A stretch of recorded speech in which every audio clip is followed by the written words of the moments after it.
Welcome back to Tales from the Lab, a veterinary podcast. As you may have noticed, we've made some exciting changes around here. I am your new co-host, Dr. Brad Ryan, Senior Professional Services Veterinarian at Antech Diagnostics. And I'm Dr. Holly Brown, a clinical pathologist and Chief Veterinary Educator at Antech. Together, we'll be discussing real patients and bring in expert guests to offer deeper insights into the laboratory diagnostics used to solve interesting and challenging cases. Tales from the Lab is a production of Antech Diagnostics. The intent of this podcast is to provide education and guidance with the understanding that any diagnostic testing and treatment decisions are ultimately at the discretion of the attending veterinarian within the established veterinarian-patient-client relationship. Thank you for joining Tales from the Lab. This episode includes a guest appearance. Our guest was compensated for their participation. Let's dive into today's episode. Today, Brad and I will be diving into one of the most important and honestly, one of the most challenging parts of veterinary medicine, and that's communication. We're thrilled to be joined by someone who has genuinely shaped the way I and countless others think about and approach communication in our profession, Dr. Jason Coe. Jason is a professor at the Ontario Veterinary College and holds a VCA Canada chair in relationship-centered veterinary medicine. After graduating from the college as a veterinarian, he returned from mixed animal veterinary practice to complete a PhD in veterinary clinical communication. Next, Jason joined the OVC Department of Population Medicine, where he has established an active research program examining the human-animal bond, as well as the role of interpersonal communication on the outcomes of veterinary care.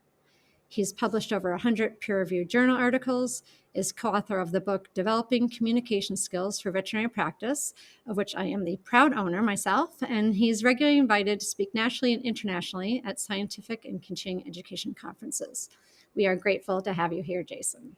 Let's start appropriately at the beginning, right? Those initial conversations in the exam room when an owner brings in their pet for an exam or a consult. I've heard you say that gathering a comprehensive history is the foundation of a successful recommendation. Can you explain this, and what does it look like in clinical practice? Yeah, so I think one of the things that I recognize is we are a find it, fix it profession. So when we see an animal come in and we identify a problem, we immediately want to jump into solution and providing the answer. And yet our research has really highlighted that there's so much value in gathering that history to help form a recommendation that's going to be relevant to that client, patient, and their situation. And there's one study that we did 2 years ago that really reaffirmed that for me, where we were looking at nutrition conversations. We'd recorded over 280 interactions between veterinarians and their clients. And one of the things we focused in on was 42 instances where the veterinarian in those interactions made a recommendation or proposal for a long-term dietary change. And what caught our attention was the fact that 55% of those recommendations, the client responded with overt resistance. And so the other 45%, they either picked up and followed through, or they actually gave the veterinarian no kind of response. And to be honest, those ones where they give you no response are probably the most challenging, yet that 55% where there was overt resistance, we thought we need to dig into that more to see what is the basis that clients are pushing back on a veterinarian's recommendation. And so when we dipped into it, what we found was number one thing was pet preference. The client felt their animal was a picky eater, or they'd already tried something and it didn't like that. So they pushed back based on pet preference and making a change. Second was multi-pet household. So we all appreciate as veterinary professionals, you've got an owner who has 3 cats at home. One needs to be on a certain food. The other 2 shouldn't be on. And the client's like, how am I ever going to make this work? Third most common was situations where the veterinarian was using a health concern that they had to advise on a nutrition change. So maybe they're concerned about the animal's oral health and is making a recommendation for the client to transition to a dental diet. And the client pushes back on that by saying, well, I'm already doing something to address that health concern. So in the context of the dental diet, I'm already giving dental treats a few times a week. Isn't that enough? And then the fourth most common thing was the pet was already on the food being recommended by the veterinarian, which, I mean, those moments happen, right? Yeah, what it really drew our attention to was that these were all animal, environment, or human-related factors that through a more comprehensive history, you start to understand these things and build them into your recommendation rather than face this resistance. And I think it's important for us to recognize resistance isn't a bad thing. It actually is giving us something to work with. Yet when we face resistance to our recommendation, it means we need to go back, we need to revisit and try and rework that recommendation. Whereas if we can understand that up front, pull out the information and build it into our recommendation, that recommendation has a much greater chance of success. And so the importance of a comprehensive history as a starting point for any recommendation we're going to make to a client, I think is like probably the most important thing in my mind from a communication standpoint. And this is where we start getting into very specific communication skills, where we want to start with what we call open-ended inquiry questions, questions that really allow our client to share their story, their perspective on themselves, their animal, and their situation. We then from there pick up specific areas we want to explore more specifically with more targeted yet still open and inviting questions or inquiries that let us explore those areas, like where do they go in a typical day? What's their exercise or activity? What is the food that they eat from first thing in the morning right through to the end of the day? And then we move into those closed-ended questions, the one that all veterinary professionals are taught: any vomiting, any diarrhea, any coughing, any sneezing. But we use those at the tail end of what I would call a funnel to really clarify final details and really get a holistic picture of this person, their animal, and their situation. So we can build that into our recommendations. And when we build it into our recommendations, that recommendation, like I said earlier, is going to have a much greater chance of success than facing that resistance. And again, we can work with the resistance. Yet oftentimes we saw in that study that when veterinarians faced resistance, they just kind of dropped the recommendation. So again, we can work with resistance, yet it's even better if we can address all of those concerns as we make our recommendation, which fits into this idea of really contextualizing our recommendation to the individual client, animal, and situation. So, Dr. Coe, you've published widely on relationship-centered care. Where do you think there are missed opportunities for veterinarians in practice every day to meaningfully strengthen their client-clinician relationship through information gathering? Yeah.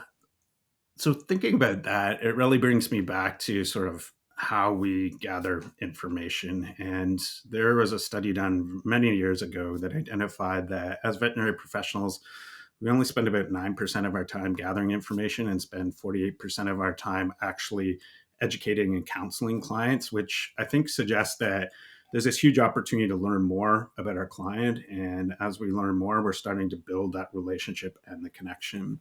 And so when I think about this and I'm teaching student veterinarians or veterinary professionals on gathering a comprehensive history, I like to think about filling three buckets. One is the animal and learning about the animal, their situation, their preferences.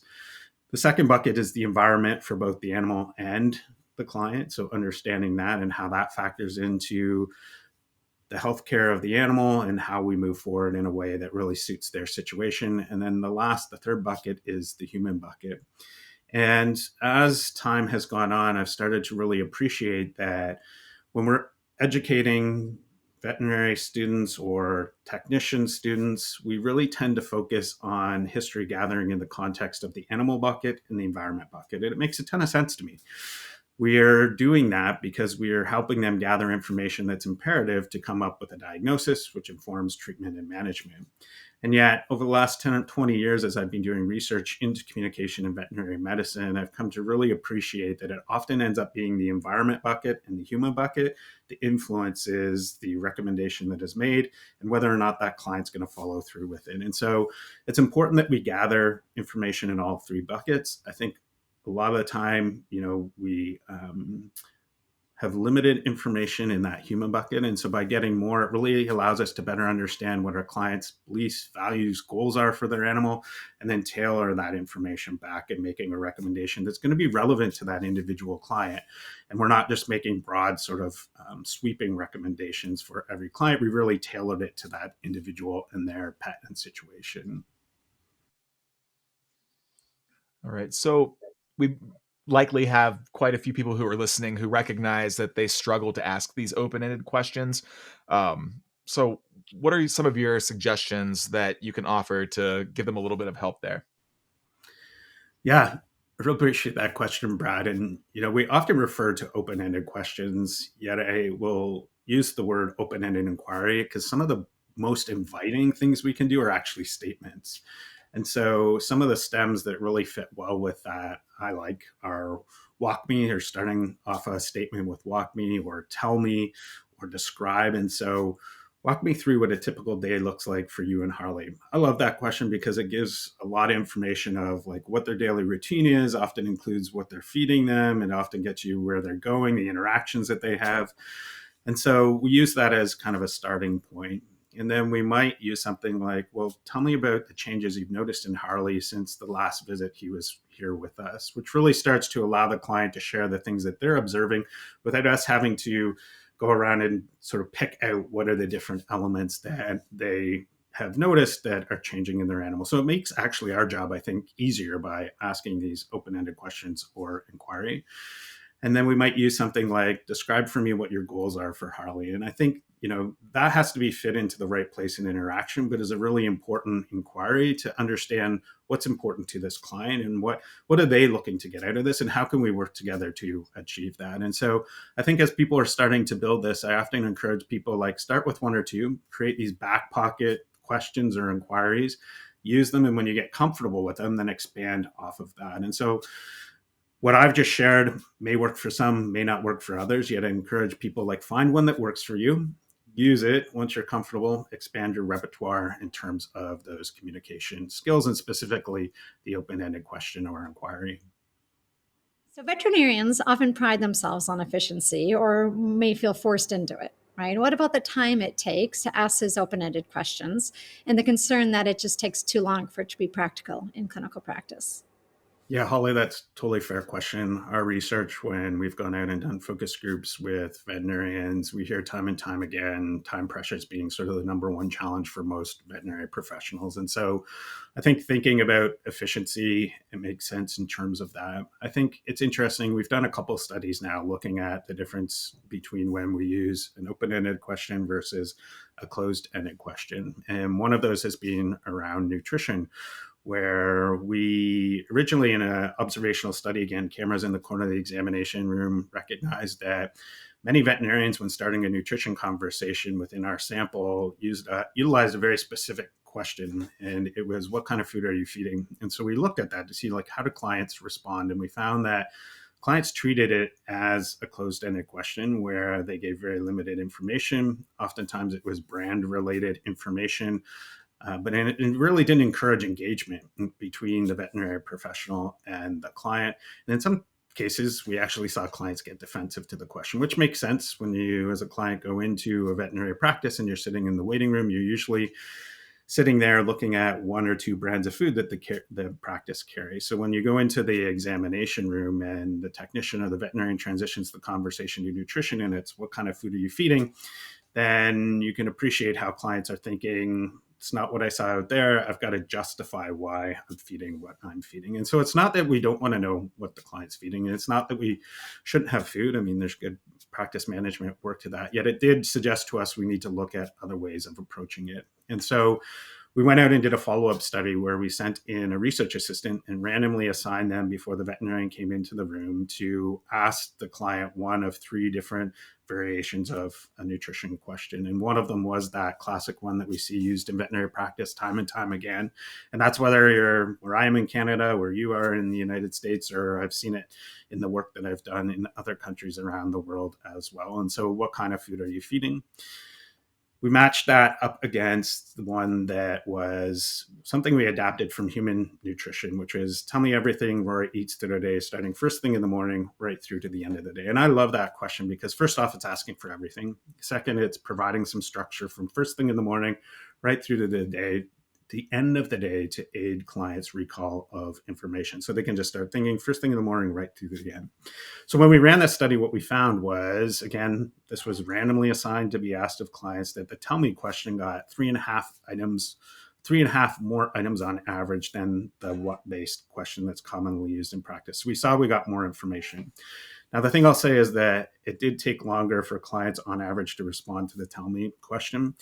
28.6 seconds more on average in response. And so sort of my thoughts are, for that extra information gathered, how many closed-ended questions, which took roughly 15 seconds for clients to respond to each one of those? Do we have to ask to get that same level of information? And so, yes, it might take a little bit longer, but if we go back to where we started, and if we don't have that information, we end up dealing with client resistance. We have to work with that client resistance or ignore it, and probably ignoring it has some impact on our relationship.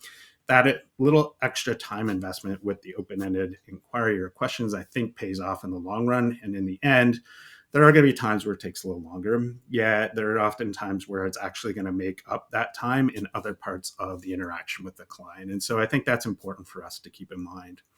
We've done a second study, which was one of my favorite, and probably we took it from a study that was done in human medicine, one of the most referenced studies in human medicine, kind of replicated it in veterinary medicine, where we looked or video recorded just the beginning of interactions between veterinarians and clients. And specifically what we were looking for was when veterinarians solicited clients' concerns, what happened there? And we found that about a third of the time do veterinarians actively solicit clients' concerns.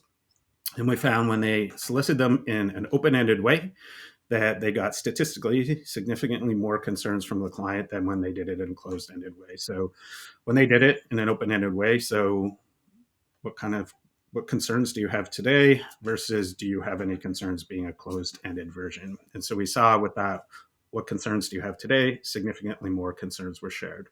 We looked at time again, and we found that on average, it took clients 5 seconds to respond to that closed-ended question, and on average, 13 seconds to respond to the open-ended question. And so again, for 8 seconds more, we got significantly more concerns from the client.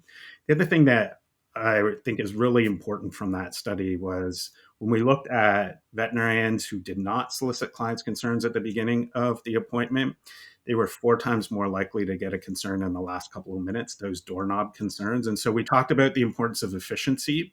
And so this plays a really key role in getting all of those concerns out up front so that we can manage them and prioritize and triage with our client to say, this is what you've come in on your concerns. These are the things I want to talk about. Probably only going to be able to get through 3 or 4 of these things today. So let's prioritize these. And I can have a team member, or we can set up another appointment to manage or deal with some of the other things that are on our list. And so that soliciting of concerns up front and setting an agenda actually in human healthcare has been found to be one of the few things we can do to enhance efficiency in an appointment without compromising care. And so I share that because of this concern around time, and there are communication skills we can employ to enhance that. Because when we get that doorknob concern at the end of the appointment, we're kind of stuck in a position where we're like, well, I wish I hadn't talked about your daughter's wedding for so long and we'd known this up front. Or we probably wouldn't want to say that to our client. And so, we're going to address the concern and throw our appointment schedule out of whack. We could ignore it, but that's probably not going to contribute to client satisfaction either. Or there might be a very reasonable, like we could have them drop the animal off or get another team member involved. And yet, if we know these things up front, again, we can really use our time to the maximum efficiency. And so back to the question, of efficiency and how long it takes, I do think that in the end, when we develop these skills, it really does pay off in our efficiency, the information we get, and how we can work with a client in a way that really comes to a place where we ultimately are all invested and committed on a path for moving forward because we've had that upfront understanding. I love it. And you have so much data from your research, right? It's fascinating to learn what's actually happening in those exam rooms, right? Beyond, I think, what we think is happening in our communication, right? Between what those conversations are and how long they last, for instance, or what they facilitate.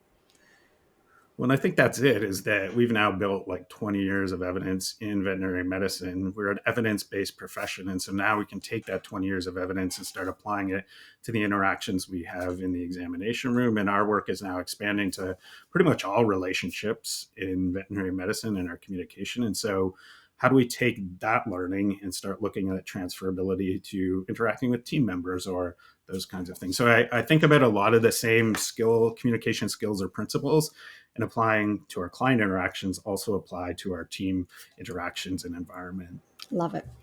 So once we take the time to understand the pet owner's perspective, right, the next step is going to be to tailor our medical recommendations. So can you speak to how we can better contextualize these recommendations and care to better meet the pet owners where they're at? Yeah, so by getting that information, that comprehensive history up front, I think that's the first starting point to it. And that really sets us up to be in a position to engage clients in sort of a communication process called shared decision making, where we start, and there's a three talk model that we often reference that's from human medicine that we've adapted over into veterinary medicine, which really starts with team talk and really conveying that there's a decision to be made, yet really partnering with the client and communicating partnership with their client and working through those decisions together. We then move from there through this partnership into option talk, which is presenting different options to the client, as well as the advantages and disadvantages of each of those options. And we also bring in the cost associated so that the client can really understand the options, the value associated with those in terms of the advantages and disadvantages, and then the cost, so that they're making value-based decisions. And we last year published a video tutorial on a tool we developed at the Ontario Veterinary College called the Value Matrix. It's in the Journal of the American Veterinary Medical Association, which is really meant to help veterinary professionals first think through what the options are to a wellness or a problem situation, and then to support their conversation of what the options are, the advantages and disadvantages, and introducing the cost, which really sets up the final piece, which is decision talk, where we really work with our client to identify a preference sensitive decision, where in those times where options exist, we're working with them to see which is going to best suit their situation for them and their animal. And that's oftentimes checking in to see, well, what are your thoughts on the options that are there? What are your goals, so that we can orient our sort of direction towards your goals? So it becomes not just the client driving that, but we're supporting the client and working with the client with the expertise that we bring from a medical standpoint and the expertise they bring, knowing them, their situation, and their animal best. And so together through that process, we can take the information we gained earlier, work through options, and really contextualize those to an individual in a way that they're going to see value in the path for moving forward, which ultimately will create greater investment and commitment, as I had mentioned earlier. You've given us so much to think about, and I realize that communication is something that we're all working on every day, and we're going to continue to improve as we move through our careers. Even expert communicators are always refining their style, right? But if we're talking about just for that veterinarian who's listening, who knows that they struggle with this, and they're looking for that core area of focus, if you could wave a magic wand and change one habit in the way that veterinarian is communicating, something small but transformative, what would that be, and why do you think that? That's a great question, Brad. So I'll pick up on your first comment in saying that I believe that there will never be experts in communication, from the standpoint that it's a lifelong journey, right? And we're all learning, myself included, and that I get excited about working with students, partly because I'm learning from them every day and the things that they're doing and how they're approaching situations.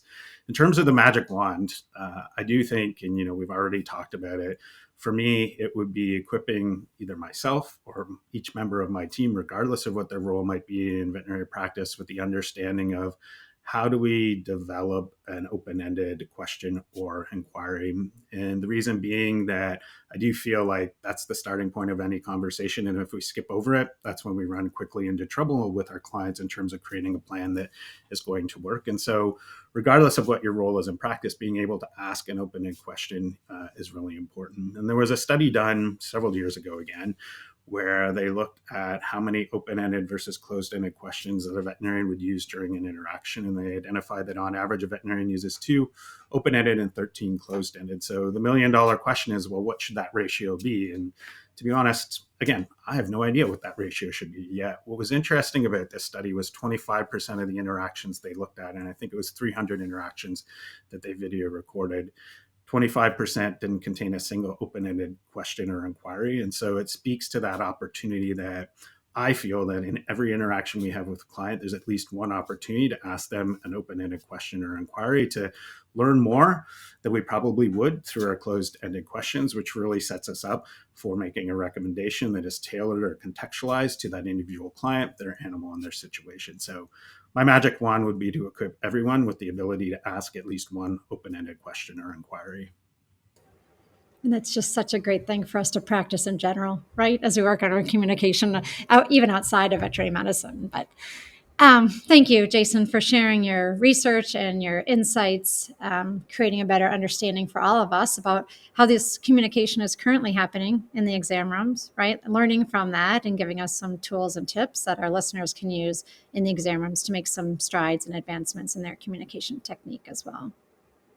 And Jason, we'll be bringing you back for a second session, furthering these lines of communication and talking about how we understand value from our clients, right? How we can discern their values and incorporate that into contextualizing our care. And in particular, I have some questions around how we communicate preventive care diagnostics.